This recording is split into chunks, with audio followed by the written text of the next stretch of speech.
President Donald Trump of the United States has caused furor throughout the world by his program of trade tariffs, which is upsetting the whole economic situation of the world, with the idea that America first.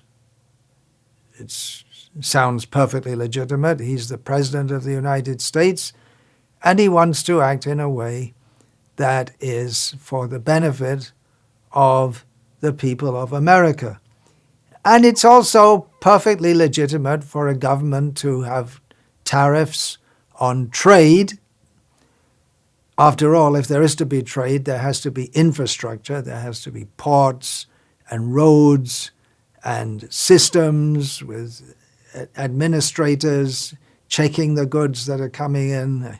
You have to check for contraband and so many things. Infrastructure is required.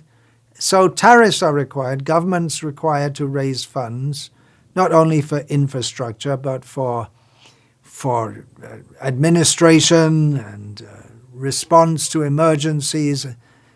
They require to have armies and so on and so on and so on. So it's perfectly legitimate to have tariffs, but what we're looking at here is what is called a trade war, with the idea that goods are being produced in other countries very cheaply, and they're being sold in America, and that puts the American manufacturing sector at a disadvantage. All kinds of goods are imported into America, and the money goes out of America, and in the meantime, people in America who could be having jobs or there could be more jobs in manufacturing of all kinds of things, from cars and ships to needles and books, all kinds of things are imported. So the idea of putting tariffs is to protect and boost America's economy, with the idea that, well, let's put the American people first, not put them at a disadvantage as it is at present.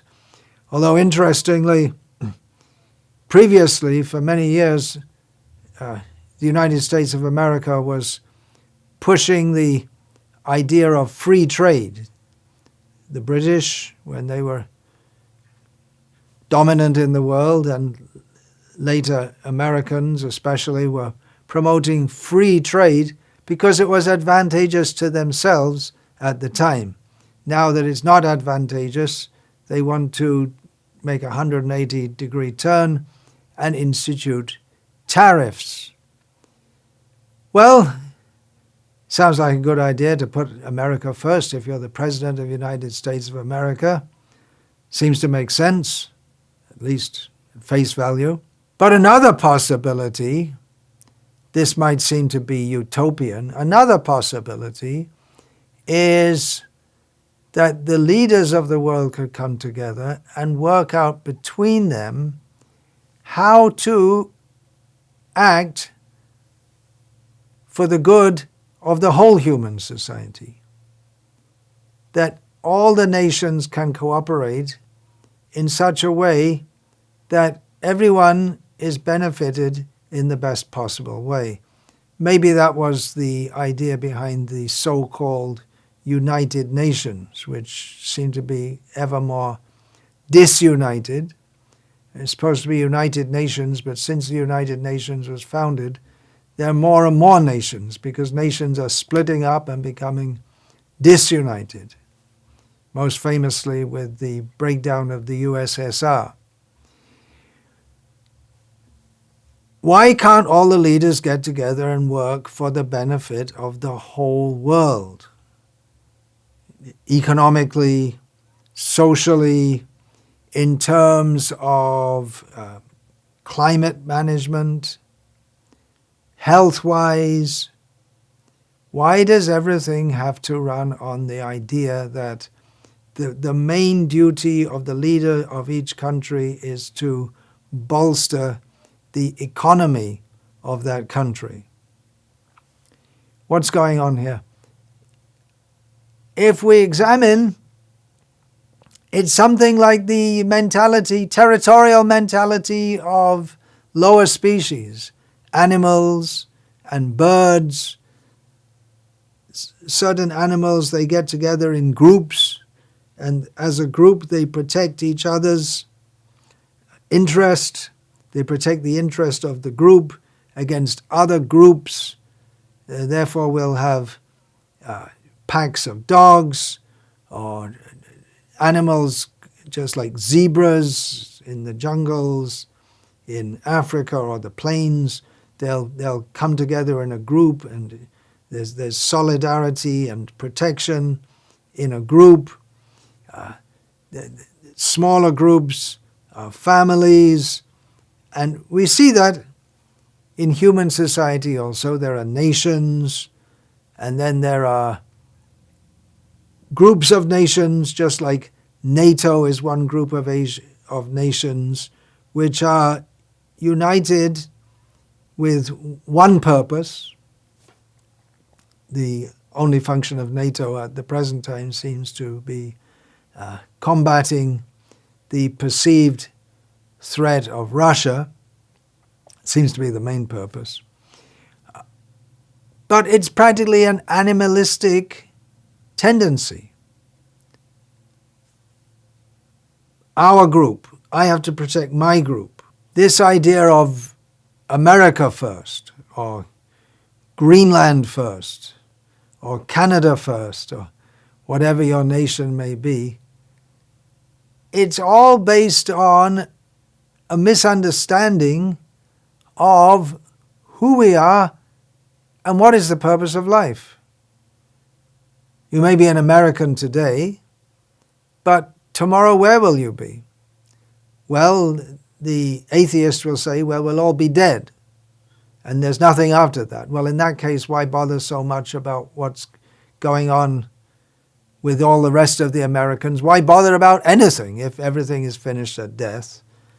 And if you believe in God, and then our main purpose in life should be to glorify God and to live in such a way that we can go to God, and trying to make one nation, our nation, what we see as our nation, as the best nation, or protect our nation.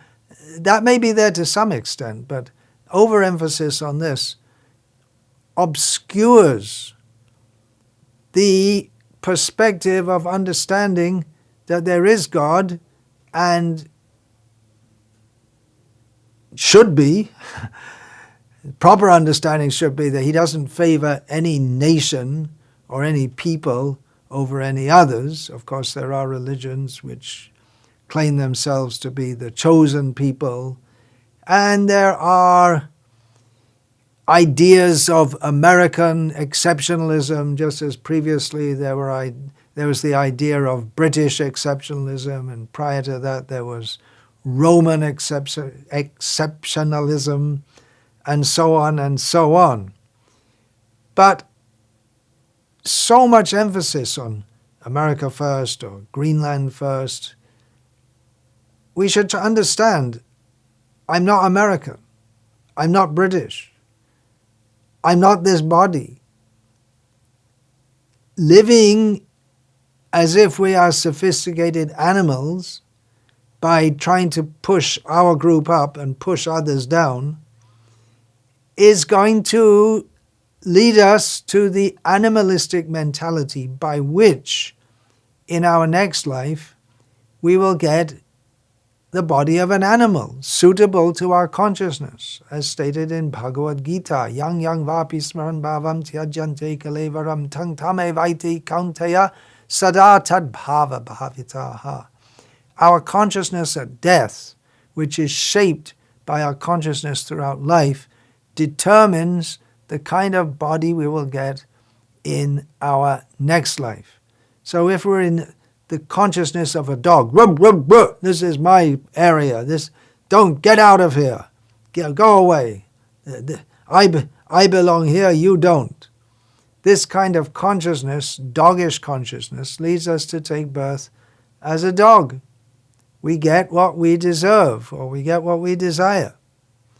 So tariffs as a trade war is part of the whole mess that the world is in due to the animalistic consciousness of thinking, I am this body, I belong to a certain nation, we should act for the benefit of our nation, instead of understanding that human life is meant for God realization, and that we should all, the whole human race, should cooperate on the platform of understanding that human life is meant for God realization.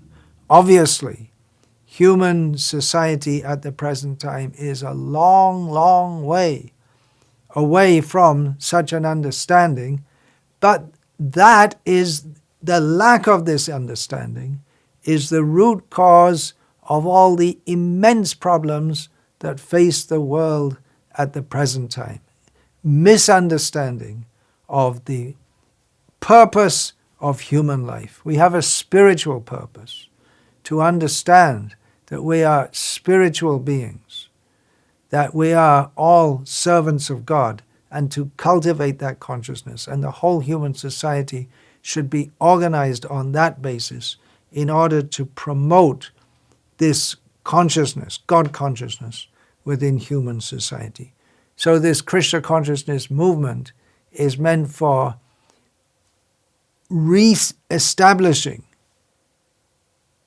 actual God consciousness in human society. Actual God consciousness doesn't mean based on blind faith, blind dogma, but based on the scientific knowledge of the difference between the soul and the body, the scientific knowledge of how the soul goes from one body to another, to another, to another, according to his consciousness and his activities, his karma, according to the understanding of who actually is God, what is his nature, what is our relationship with him. All this knowledge is given in Bhagavad-gita and elaborately in Srimad Bhagavatam. These books are available with extensive commentary for the overall uplift of human society, which is now caught up in trade wars. Previously there was a Cold War. Looks like the world is getting ready for another major hot war. There are all kinds of little hot wars going on all over the place. All this is unnecessary, symptomatic of the ignorance of not only the leaders of society, but the whole society. This Krishna consciousness movement is meant for bringing about a benign revolution based on knowledge of the actual purpose of life and uplifting us from animalistic consciousness, which will only lead us to act as animals fighting either trade war or atomic nuclear war or whatever. Hare Krishna.